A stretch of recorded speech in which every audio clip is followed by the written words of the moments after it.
Israel से दोस्ती की सज़ा ईरान ने आबनाए हरमज़ में भारत की कब्र तैयार कर ली। भारत के 18 ऑयल टैंकर आबनाए हरमज़ में फंस चुके हैं, जिसके बाद भारत में तवानाई का शदीद बहरान है। आमिर रज़ा से इस सारी सूरत हाल के बारे में बात करते हैं। आमिर भाई, करो इसराइल से दोस्तियाँ। ईरान ने भी खूब उसका बदला लिया है। 18 ऑयल टैंकर हैं, उनके फंसे हुए हैं और शदीद बहरान है इस वक्त भारत में। देखिए, बुरहान तो सिर्फ ऑयल का नहीं है, यानी पेट्रोल का बुरहान नहीं है, डीजल का नहीं है, साथ में एलपीजी का बुरहान है जो कतर से आती थी, इसी आबने हरमज़ से गुजर कर ही इंडिया तक जाती थी। इंडिया में क्योंकि कुदरती गैस नहीं है, और ये सबसे बड़ा बुरहान है कि इस वक्त वहाँ पर अवाम सरापे एहतजाज है, और उन्होंने बाकायदा वो जो सिलेंडर्स हैं उनकी मीलों लंबी कतारें जो है लगी हैं। अच्छा, अगर आप पंप्स पर चले जाएँ तो वहाँ पर राशन बंदी बाकायदा शुरू हो गई है, और 1 लीटर पेट्रोल देते हैं, इसके अलावा पेट्रोल दे नहीं रहे हैं। कारोबारी ज़िंदगी आहिस्ता आहिस्ता महदूद होता चला जा रहा है। लेकिन इससे भी बुरी खबर है, इससे बुरी खबर ये है कि अगर ये जंग बंद नहीं होती है मज़ीद चंद हफ्तों के लिए, तो खाद का एक बड़ा बुरहान भारत का इंतज़ार कर रहा है। भारतीय खाद इसी आबने हरमज़ से गुजर कर भारत जाती है, जो उनको फर्टिलाइज़र फराहम करती है, और वो फर्टिलाइज़र जो है उनकी ज़मीनों को जरहेज़ कर कर फसलों के काबिल बनाता है। तो आपको आने वाले दिनों में इस जंग बंदी के बाद भी जो माहिरीन अब कह रहे हैं कि ये जो अगर जंग आज बंद हो जाए तब भी इसके महीनों तक असरात रहेंगे।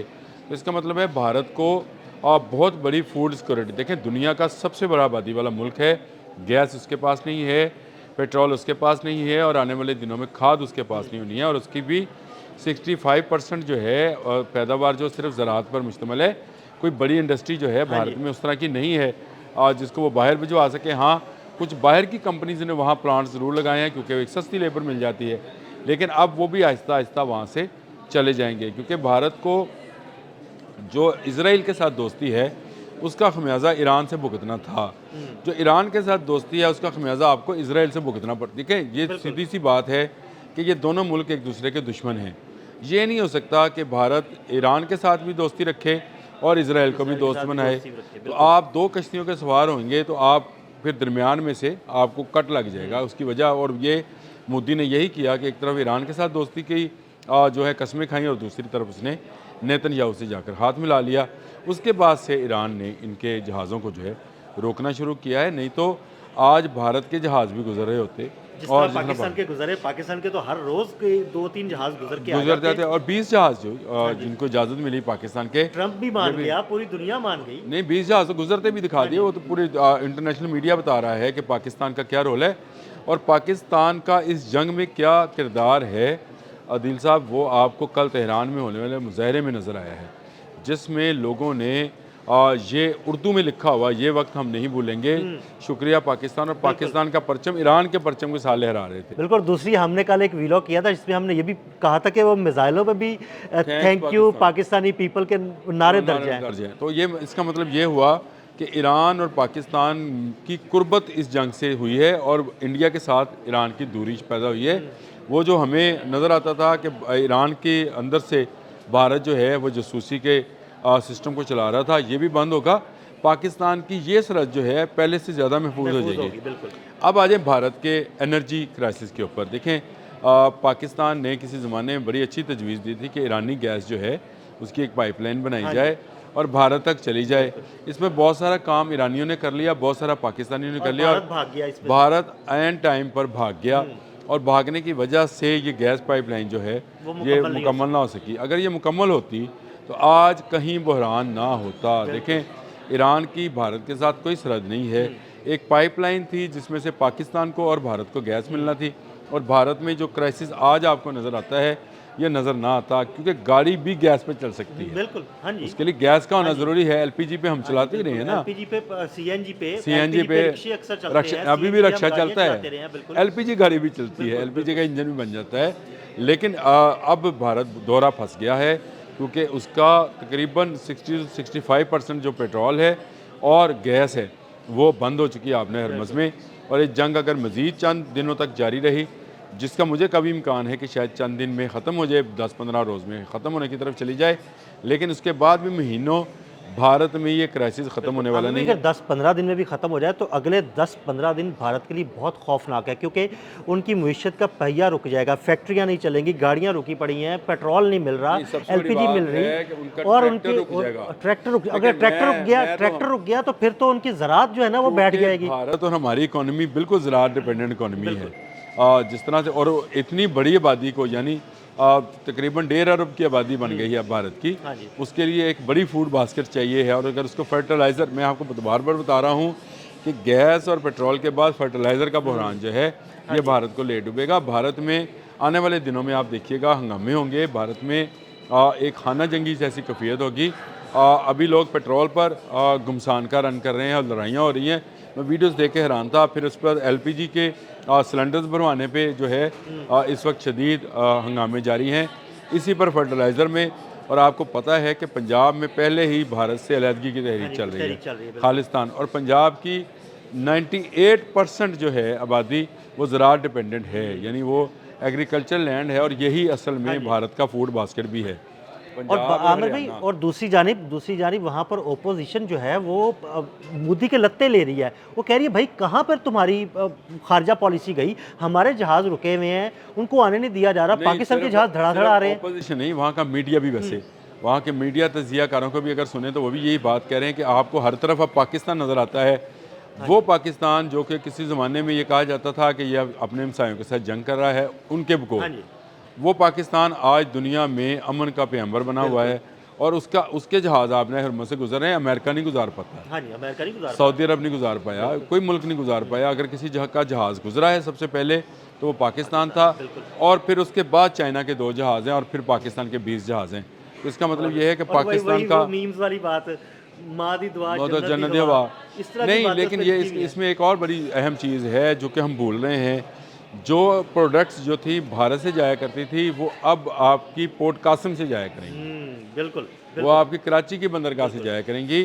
ये पाकिस्तान की मईशत के लिए एक और प्लस पॉइंट है और भारत के लिए एक और नेगेटिव पॉइंट है, क्योंकि उनकी सब्जियां, फल, गोश्त की पैदावार जो है उसका बड़ा हिस्सा मिडल ईस्ट में जाया करता था और उससे भारत को ज़रिए मुबादला आता था, जिससे वो वापस उनसे पेट्रोल या डीज़ल या जो भी गैस है वो ख़रीद लिया करता था। तो ये आप इसको कहें कि इकॉनमी का जो उन पर बाइट आया है या क्रंच आया है, ये बहुत शदीद है।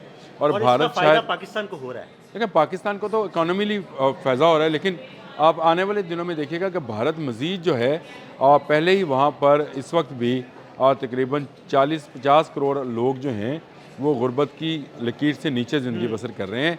ये बड़ा खौफनाक है कि इतना बड़ी आबादी वाला मुल्क जो है वो अपने लोगों की फूड सिक्योरिटी का इंतज़ाम ना कर पाए। ये मुझे ज़्यादा ख़तरनाक लगता है।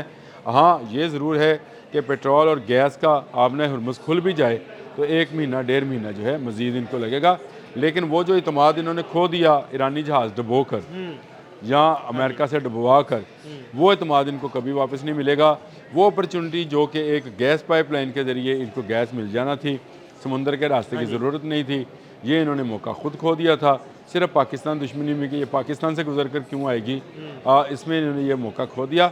इस वक्त ना सिर्फ आपके लफ्ज़ इस्तेमाल कर रहा हूँ कि इनकी अपोजिशन लत्ते ले रही है, बल्कि इस वक्त आवाम इनसे बहुत ज़्यादा तंग है और वहाँ हंगामे हो रहे हैं। देखें यहाँ वहाँ पर कंट्रोल्ड मीडिया जो है वो नहीं चला रहा, लेकिन सोशल मीडिया पर अगर आप आज के दिन में भी अगर सिर्फ ये टाइप करें कि crisis, petrol crisis in India या गैस क्राइसिस इन इंडिया, तो आपको बेशुमार वीडियोस हंगामों की और दूर दराज इलाकों में लोग अपने काम पर जाने से बैठ गए हैं, किसान अपनी ज़मीनों पर जाने से बैठ गए, क्योंकि उनके लिए उनकी मशीनरी के लिए डीज़ल नहीं है। और मैं आपको बताऊं, अभी ये अप्रैल का आज पहला दिन है, अब से जो है कटाई का काम शुरू हो जाएगा। हाँ जी, गंदम की कटाई। और 15 और उसके लिए आपको थ्रेशर, हार्वेस्टर्स और डीज़ल की ज़रूरत पड़ेगी। तो ये एक नया क्राइसिस जो है वो सामने नज़र आ रहा है। मैंने पहली बात कही कि ये सिर्फ इस क्राइसिस को सिर्फ किसानों पर रख कर देख लें तो भारत में आने वाले 10-15 दिनों में आपको जगह जगह आग लगी नज़र आएगी, हंगामे नज़र आएंगे और लोग जो हैं मोदी को गालियाँ देते और उसके ख़िलाफ़ जो है एहतजाज करते और खाना जंगी की सूरत हाल पैदा होते नज़र आती है। अभी भी बहुत सारी जगहों पर ऐसे हंगामे हैं जहाँ पर पुलिस पुरतशद्दद जो है वो बिहेवियर जो है उसका मुजाहरा कर रही है और मुजाहिरीन पर तशद्दुद किया जा रहा है और ये आने वाले दिनों में ये बढ़ता चला जाएगा। जैसे जैसे अनरेस्टनेस किसान और वहाँ के रहने वाले लोगों और वहाँ की जो जनरेशन है उसमें आएगा। मैं ये समझता हूँ कि भारत अपनी मौत आप मर जाएगा या टुकड़ों में तकसीम हो जाएगा। ये इतना बड़ा बहरान है, इसको इस वक्त हम उस तनाज़र में नहीं देख रहे हैं। इस वक्त हम ये इस तनाज़र में देखते हैं कि LPG खाना पकाने के लिए या गाड़ी चलाने के लिए पेट्रोल नहीं मिल रहा। आने वाले दिनों में इनको खाने के लिए रोटी भी नहीं मिलनी है, क्योंकि वो गंदम जो इस वक्त खड़ी है वो आने वाले चंद दिनों में इसकी कटाई शुरू हो टाइम जाएगी पे नहीं होगी, वो गंदम खराब हो सकती है अगर बारिश हो गई और या उसका मार्केट तक थ्रेशर जल्दी नहीं पहुंचेगी तो लोगों तक आटा नहीं पहुंचेगा तो खुराक की भाई किल्लत तो होगी। इस वक्त जो है सूरत हाल बहुत संगीन होती चली जा रही है और पंजाब में पहले से ही मैं बता रहा हूँ बगावत है। अगर पंजाब में बगावत है तो इसका मतलब ये है कि वहाँ पर लोग जो हैं बाहर निकलेंगे। वो पहले भी ट्रैक्टर्स पर, आपको याद है पिछले साल भी दिल्ली गए थे और अभी भी मुजाहरे जो हैं तैयार हैं और भारत अब इस बात को जो है उसका अदराक नहीं हो रहा। अभी वो अपने मामलात को ठीक करे, इजराइल से जो है वो दोस्ती की जो है उसको दुश्मनी में बदले या कम से कम दोस्ती ख़त्म कर दे और ये कहे कि हम ईरान का साथ देते हैं। अली हामनाई के अब ईरान को पता लग गया अली है हामनाई, मैं आपको ये बता साथ देंगे वो ईरान अली हामनाई की शहादत पर अदील साहब इन्होंने 10 दिन तक मजम्मत नहीं की है सिर्फ इजराइल दोस्ती में। तो ईरान अगर पाकिस्तान की जो खिदमात हैं इस जंग को बंद कराने में उसको नहीं भूलेगा तो इनका किरदार भी ईरान आने वाले दिनों में नहीं भूलेगा। बिल्कुल, बहुत शुक्रिया आमिर भाई। मज़ीद अपडेट्स के लिए हमें फॉलो करते रहें। अदील अहमद और आमिर रज़ा को इजाज़त दीजिएगा। अल्लाह हाफ़िज़।